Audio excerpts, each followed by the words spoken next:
He divorced me at 50 and moved his new wife into our house. He told me I was too old, too boring, that after 25 years he needed someone livelier. Then he handed me divorce papers, married his mistress, and moved her into the house I paid for. They thought I'd walk away quietly, that I'd just fade into the background. But they forgot one thing. The house was never just his, and I still had the deed. Before I begin, I just want to say thank you for taking the time to hear my story. If you're comfortable, let me know where you're listening from and what time it is where you are. Now let me tell you what really happened. I was 50 years old when Greg told me he wanted a divorce. We were sitting at the same kitchen table where I used to pack his lunches, balance our bills, and help Darius with his homework. He couldn't even look me in the eye. Just stared at the steam rising from his coffee and said, "Ella, I think we've outgrown each other." Outgrown. Like I was an old coat he didn't want to wear anymore. We'd been married 27 years. I gave up my promotion at the bank when Darius was born because Greg's hours were unstable, and someone had to be home. I ran the house. I cooked, cleaned, kept our books balanced. I took care of his sick mother for nearly 2 years without complaint. I didn't ask for the world, just a little respect, a little loyalty. Instead, I got divorce papers on a Tuesday and silence by Wednesday. By the end of the month, he moved out. Said he needed space. I found out later he didn't move into an apartment or a hotel. He moved in with her. Bridget, the woman he'd introduced to me 2 years ago as a coworker from accounting. She was 34, the same age as our son.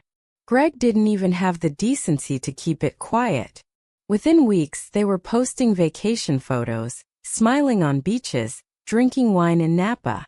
Meanwhile, I was alone in the home I built from nothing. Sitting on furniture I picked out, staring at empty chairs. Darius tried to play neutral. Poor thing. He was 25, grown but still stuck in the middle. "I don't want to take sides," he told me. I told him, "You don't have to. I already know where everyone stands." Then one morning I got a letter in the mail. Not from Greg, from Bridget.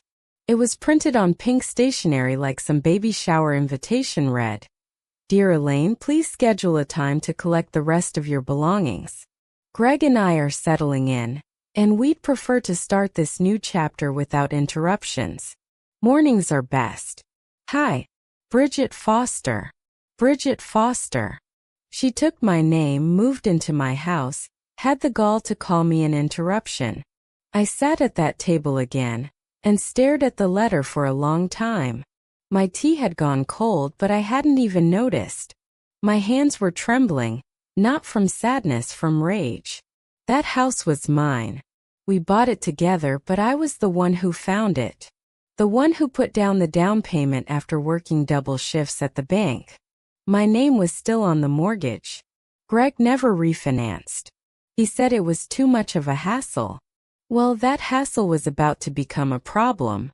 I picked up the phone and called my oldest friend, Monica. She'd been a lawyer for nearly 20 years and knew me better than anyone. When I explained the situation, she got quiet. Then she said, "Do you still have your name on the deed?" "Yes," I said. "He never changed it. And he never bought you out of your half?" "No, Elaine," she said slowly. "You still legally own half that house?" I blinked. "What does that mean?" "It means you don't have to ask for anything. You can file for what's called a partition action. You can force a sale, or you can make them pay you." I didn't say anything at first. Then I asked, "Will they have to leave if they can't afford to buy you out?" Monica said, "Yes, they will." I stared out the window at the roses I planted last spring. They were blooming again like nothing had changed. I said, "Do it." Greg called me 2 days later, all puffed up pride and fake concern. "Ella, did you really hire a lawyer?" "Yes." "Why? What's the point of making this harder than it has to be? You already made it hard." I said I'm just returning the favor. He tried to guilt me like always. Told me I was bitter, that I needed to move on, that Bridget didn't feel comfortable with me being around. I didn't raise my voice. I just said, then maybe she shouldn't be living in a house that still has my name on the title. He hung up, but it wasn't over. Bridget emailed me again, this time with attitude. She said I was embarrassing myself and should let younger people be happy. She said, Greg deserved a fresh start, and I was holding on to a marriage that died years ago. I didn't respond. Instead, I called Monica again and said, let's turn up the heat. We filed the official court paperwork. The petition was clean, airtight, and unshakable. I wasn't making noise. I was making moves. Greg didn't see it coming, and neither did she. Monica told me to stay quiet. Let the court system speak for me. But when I pulled into the driveway that used to be mine and saw Bridget's white BMW parked in my spot, I had to take a moment to breathe. I wasn't there to start a scene. I was there to collect the last of my things like her little pink letter had suggested. Except I didn't knock. I used my key. The one Greg forgot I still had because he never bothered to change the locks. I opened the door and walked into my own living room. The couch was the same, but everything else felt off. The walls were now some pale beige that looked like a hotel lobby. My family photos were gone, replaced by framed quotes like "Good vibes only and love wins." Looked like Pinterest threw up all over my memories. I stepped into the kitchen. She'd rearranged everything. My spice rack was gone. The mason jar that once held my tea bags now held organic lollipops. I could feel something tightening in my chest. Not sadness, but a fire building in my gut. Bridget came downstairs in one of Greg's old t-shirts. She stopped cold when she saw me. "What are you doing here?" she asked. "I came to get my things," I said, holding up the email she sent me. "You're supposed to schedule a time," she snapped. "We have rules now, boundaries." I walked past her calm and slow. "Well, sweetheart, as long as my name's still on this house, I'll come and go as I please." Her face flushed. "Greg will hear about this." "Good," I said. He should have been the one to greet me. I packed quietly. A few boxes, some books, a necklace from my mother. I didn't need to take much. I'd already decided I'd never live in this house again. Not because I couldn't, but because I wouldn't give them the satisfaction of thinking they pushed me out. Bridget followed me like a shadow, arms crossed, eyes rolling. She whispered under her breath, "Pathetic." I stopped cold. "Excuse me." She straightened her back like she was about to square up. "You couldn't hold on to your husband, so now you're playing petty games. You're jealous because he wanted someone better." I didn't raise my voice. I didn't flinch. I just said better doesn't last. And I'm not playing games. I'm just claiming what's mine. Then I left. That night, Monica called to say the paperwork had gone through. The court had accepted the partition action. Greg and Bridget were officially being notified the next morning. "Do you want to deliver it yourself?" she asked. "No," I said. "Let the system slap them." The next day, Greg called me 4 times. I didn't pick up. He left one voicemail.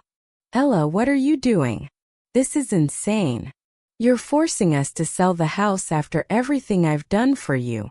I laughed out loud. Everything he'd done for me. I was the one who sacrificed promotions, stayed through layoffs, cooked every meal, paid half the bills. I didn't walk out. He did. He tried calling again the next day. So I ignored him. On the 3rd day I picked up. "Elaine, we need to talk." "So talk. Why are you doing this?" "You mean forcing a sale of a house I still legally own? You know, we can't afford to buy you out right now." "Then maybe you should have thought about that before you moved her in." His tone changed, soft like the man I once knew. "Elaine, you don't need this kind of stress."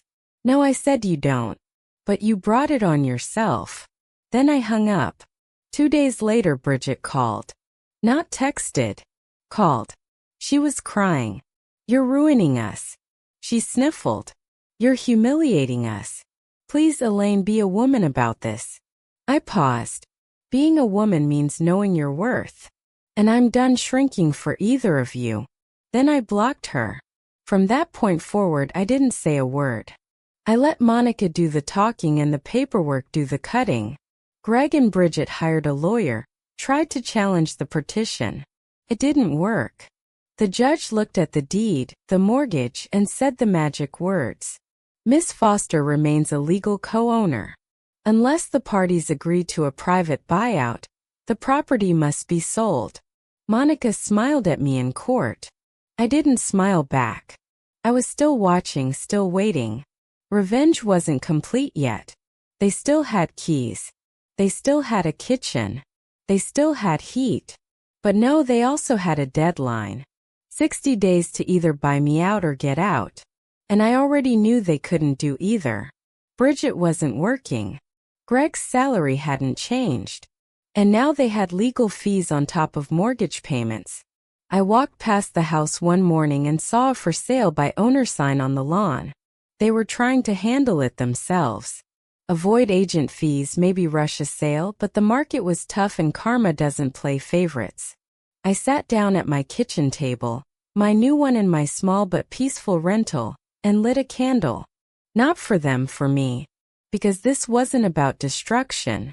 It was about restoration. And they were about to find out what it feels like to be erased from something you thought you owned. Bridget started posting vague quotes on Facebook. Some women don't know when to let go. Bitterness will rot your soul. The comments were passive-aggressive, full of staged selfies and filtered tears. But I wasn't looking for pity. I wasn't interested in what she called healing energy. This wasn't spiritual warfare. This was legal. By week 3, the for sale sign was gone from the yard, replaced with a clean, professionally printed, now listed placard. I recognized the name of the agent.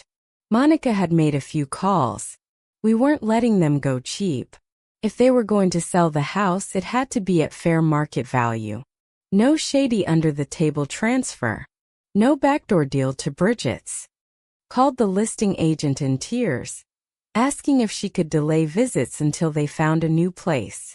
The agent politely reminded her this was a court-ordered sale, not a choice, a requirement. They had to keep the place spotless, ready for strangers to come in and judge their countertops.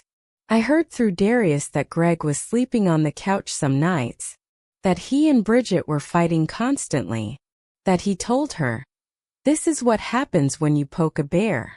I wasn't a bear. I was the deed. They didn't just underestimate me. They misunderstood me entirely. I wasn't the kind of woman to scream or throw things. I was the kind of woman who signed documents with a steady hand and waited for the storm I planted to bloom. At week 5, an offer came in. Full asking price, no contingencies. The buyer was a young black couple expecting their first child. They fell in love with the house immediately. Monica told me before she told anyone else. They wanted fast 2-week close. I said, "Perfect." Greg called me 3 times that day. I didn't answer. I was at my nail appointment getting a shade called brick dust. I liked the symbolism. Later that evening, I checked my voicemail. First message, "Elaine, come on. This is bigger than just us. You don't want to do this." Second message, "You're really going to let strangers walk into our home and erase everything." Third message, "I know we ended badly, but this is vindictive. You're not leaving us with anything." It was the first time he said it out loud. As if they were a unit now. As if his betrayal had matured into something legitimate. I suppose that was his way of saying Bridget was in this with him. For better or worse. Unfortunately for them, worse was what I had left. The day of the final walkthrough, Greg had to be out of the house for 4 hours. I know this because Monica told me they requested a brief extension to clean up. The buyers had already scheduled movers. There was no more time left. When they left that house, they weren't owners. They were trespassers with keys that no longer worked. Me. I was $370,000 richer. Greg finally broke his silence in person. He showed up at my new place, a quiet little two-bedroom unit with a garden view, and knocked like he still had the right. I opened the door, but didn't invite him in. He looked smaller, not thinner, just shrunken, like gravity had finally caught up with his lies. "I came to ask you something," he said. I crossed my arms. "Can you help us with the deposit on our new place? We're short." I stared at him. "Excuse me." He raised his hands. "I know how it sounds, but we had no idea you'd go this far. We thought. You thought I'd stay quiet." I finished for him. He nodded. "You've never been the spiteful type." "I'm not spiteful," I said. "I'm strategic. There's a difference." He shifted, awkward in his stance. "Bridget's staying with her sister.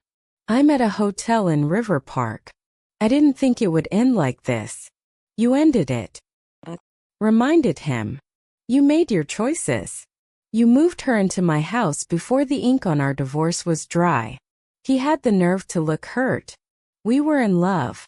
Love doesn't steal. Love doesn't lie. And love damn sure doesn't send me a letter on pink paper asking me to schedule pickups like I was some stranger." His eyes dropped to the floor. I leaned against the door frame. "You didn't just replace me, Greg. You erased me, so I did the same." He stood there for a second, then nodded slowly. No argument. No outburst. Just quiet understanding. The kind of silence that follows true defeat. When he left, I didn't close the door right away. I watched him walk away. I thought about the years I spent shrinking so he could feel tall. Thought about every time I bit my tongue so he could save face. Thought about the nights I cried in that house while he was working late. And I smiled. Because sometimes justice doesn't come with sirens or applause. Sometimes it comes with a signature on a dotted line, and the sound of a man realizing he bet everything on someone who didn't even read the fine print. Let them figure out where to go next because I already knew where I was headed. A week after the sale closed, the house I helped build became someone else's fresh start. I didn't cry. I didn't even drive by. Monica offered to meet me for lunch to celebrate, and we did. Over catfish and collard greens. She toasted me with sweet tea and said, "You did what most people only dream of doing. You made them feel what they made you feel, powerless." I nodded, but inside it wasn't just about revenge. It was about restoration, peace, closure, and if I'm being honest, maybe just a little bit of vengeance too. Greg and Bridget had officially vacated the property 2 days before closing. The real estate agent told Monica they left it clean but cold, like a hotel room after checkout. I could picture it. Bridget trying to fluff pillows while cursing under her breath. Greg probably stomping through each room, grumbling about lawyers' paperwork and me. They thought I was petty, but I wasn't the one who crossed the line first. They did that when they moved her into my home like I had never existed. Darius called me the next evening. "Mom," he said hesitantly, "Dad's not doing great." I stayed silent. "He's staying with a friend for now. He said something about his credit being shot." Said Bridget's blaming him for everything. "She should," I said plainly. "He let her play queen in a castle that wasn't his." Darius sighed. "I don't want to take sides." "You already did," I said gently, "when you stayed quiet while they treated me like a ghost." He didn't respond to that. Just whispered, "I'm sorry." I didn't need him to gravel. I just needed him to understand the depth of what had happened. Not just to me but to the idea of family, loyalty, respect. Later that week, I got an email from Bridget. It started with the usual faux politeness. "Elaine, I know we've had our differences." She went on to say they were looking for a new place but having a hard time. She asked if I'd be willing to loan them part of the money from the house sale to help them get back on their feet. She even had the goal to write, "After all, it's not like you need it as much as we do." I stared at the screen for a long time, blinking slowly. Then I hit delete. No reply, no engagement, no reaction. That silence would be louder than anything I could say. Monica told me they'd likely end up in a rental. A downgrade, which is poetic, she added, because they treated you like a downgrade. I spent the next few weeks in something close to peace. I picked up a part-time job at the library, something to keep my mind active. The work was quiet, respectful, and surrounded by stories which felt fitting.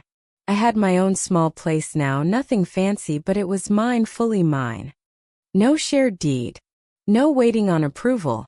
No second toothbrush in the bathroom. Just space, solitude, and healing. One afternoon, while shelving books, a woman in her 40s approached me. She recognized me from church years ago. She said, "Ella, I heard what happened. I just want to say you handled that with grace." I thanked her, but she leaned in and whispered, "And power." That part stayed with me. Power.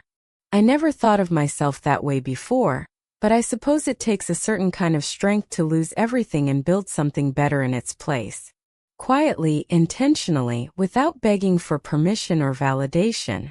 A few days later, I saw Greg again. Not by choice. I was picking up groceries when I noticed a man sitting on the bench outside the pharmacy. He looked tired, hair unkempt, shirt wrinkled. It took me a second to realize it was him. He saw me and stood quickly. "Elaine." "Hey." I nodded but didn't stop walking. He followed me to my car. "I'm not trying to fight," he said. "I just wanted to talk." I paused. "Talk about what, Greg?" He shifted on his feet. I didn't think you had it in you." I raised my brow. "The court stuff, the house, everything." I leaned against my car door, arms crossed. "You thought I was too weak to fight back." He rubbed his face. "No, I thought you'd be too tired." That hit me deeper than I expected. Because he was right about one thing. I had been tired. Tired of being dismissed. Tired of being the background to someone else's spotlight. But then I realized tired isn't the same as done. "Well," I said softly, "I guess you miscalculated." He chuckled, bitter and sad. "Bridget left." I blinked already. She said I embarrassed her. That she gave up everything for a man who couldn't even keep a roof over her head. And she's wrong. I asked. He didn't answer. I stared at him for a moment, then opened my car door. "Good luck, Greg." He reached out like he wanted to say more, but I was already sliding into the driver's seat. I didn't owe him another conversation. Not anymore. When I got home that evening, I opened the folder Monica had given me weeks ago.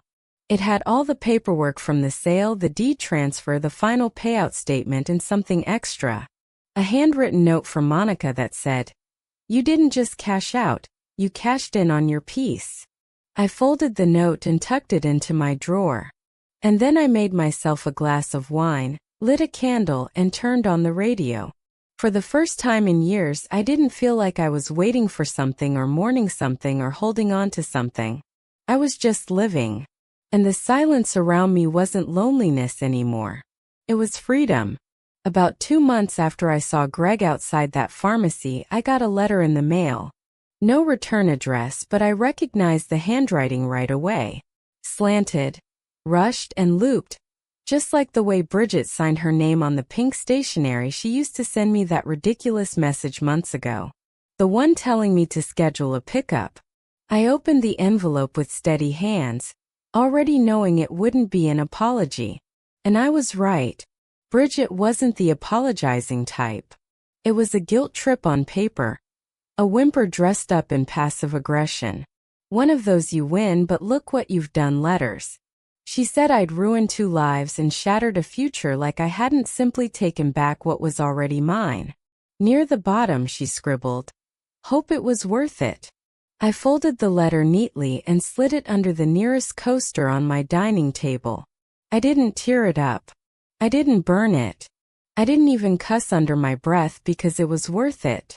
Every second of silence, every signature on every page, every tear I never let them see. Later that week, Darius invited me to dinner. He'd been trying to reconnect more lately. I could tell the fog had lifted for him. Maybe he was starting to see Greg and Bridget without the polish. I didn't hold his silence against him anymore. Not because it didn't hurt, but because holding it would only weigh me down longer. We met at a small restaurant near the marina. Nothing fancy, but cozy enough that it felt like home. He looked like the boy I used to read bedtime stories to, only now with a grown man's face and guilt in his eyes. After we ordered, he fidgeted with the edge of his napkin. "I want to say thank you," he said.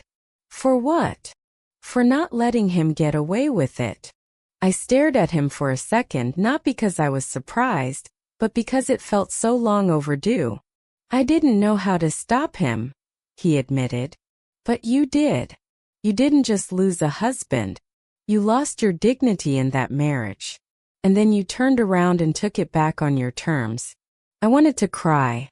Slanted, rushed, and looped, just like the way Bridget signed her name on the pink stationery she used to send me that ridiculous message months ago. The one telling me to schedule a pickup. I opened the envelope with steady hands, already knowing it wouldn't be an apology. And I was right. Bridget wasn't the apologizing type. It was a guilt trip on paper. A whimper dressed up in passive aggression. One of those "you win but look what you've done" letters. She said I'd ruined 2 lives and shattered a future like I hadn't simply taken back what was already mine. Near the bottom she scribbled, "Hope it was worth it." I folded the letter neatly and slid it under the nearest coaster on my dining table. I didn't tear it up. I didn't burn it. I didn't even cuss under my breath because it was worth it. Every second of silence, every signature on every page, every tear I never let them see. Later that week, Darius invited me to dinner. He'd been trying to reconnect more lately. I could tell the fog had lifted for him. Maybe he was starting to see Greg and Bridget without the polish. I didn't hold his silence against him anymore. Not because it didn't hurt, but because holding it would only weigh me down longer. We met at a small restaurant near the marina. Nothing fancy, but cozy enough that it felt like home. He looked like the boy I used to read bedtime stories to, only now with a grown man's face and guilt in his eyes. After we ordered, he fidgeted with the edge of his napkin. "I want to say thank you," he said. "For what?" "For not letting him get away with it." I stared at him for a second, not because I was surprised, but because it felt so long overdue. "I didn't know how to stop him," he admitted. "But you did. You didn't just lose a husband. You lost your dignity in that marriage. And then you turned around and took it back on your terms." I wanted to cry. But I didn't. I just took a deep breath and said, "I didn't do it to punish him, baby. I did it so I could breathe again, so the next woman like me doesn't feel like she has to disappear, just because someone said she's not enough." He reached across the table and held my hand. "I've got a guest room," he said. "You can come stay with me anytime. We'll find you a new house, something better. Something that's yours and only yours."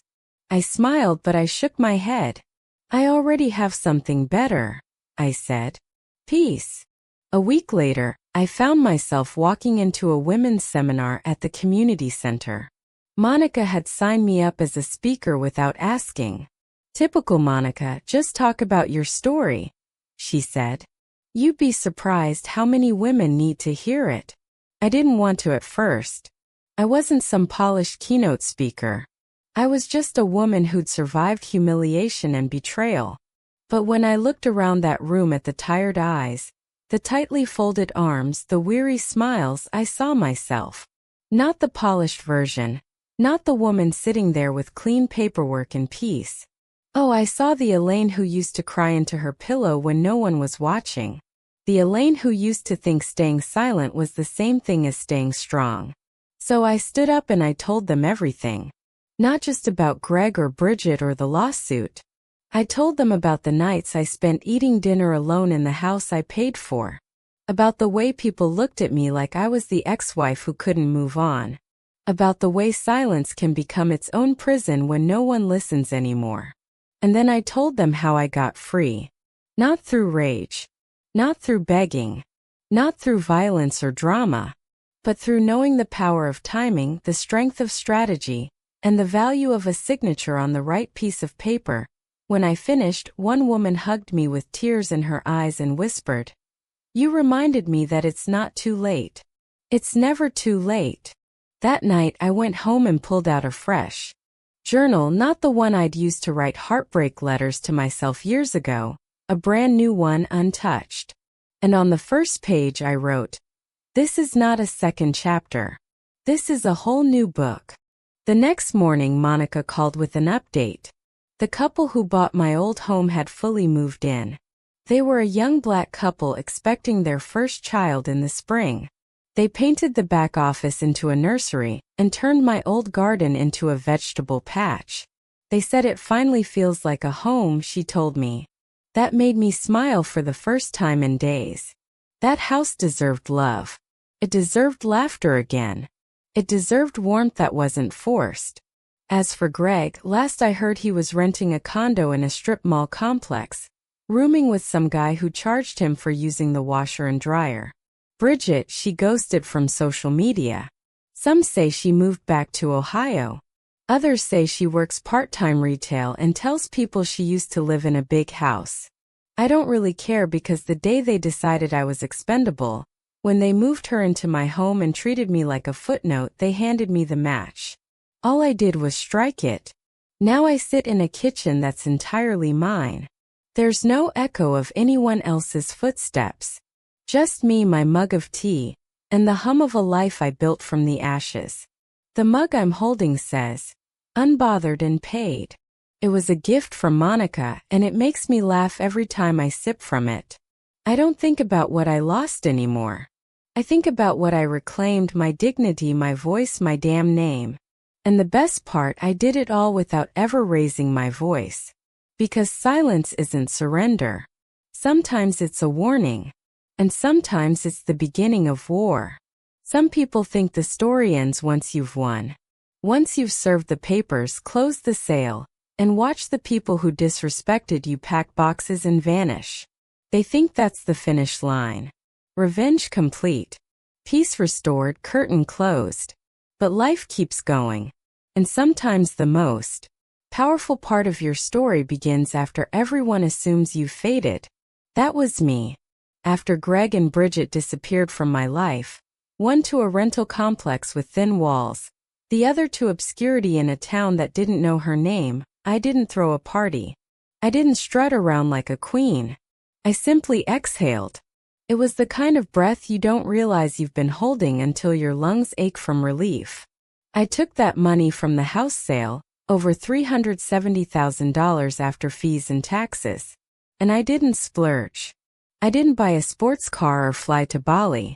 I sat down with Monica and did what every woman who's been underestimated should do. I made a plan. We met with a financial planner, a Black woman who walked in with natural curls, pearl earrings, and eyes sharper than a hawk.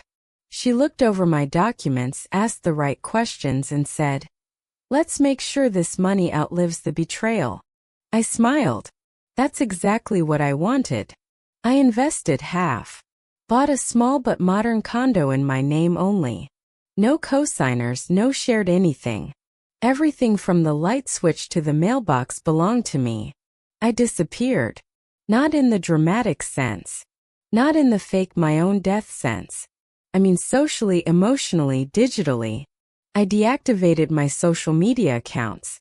Stopped attending the same church where whispers followed me like perfume. I let people wonder where I went.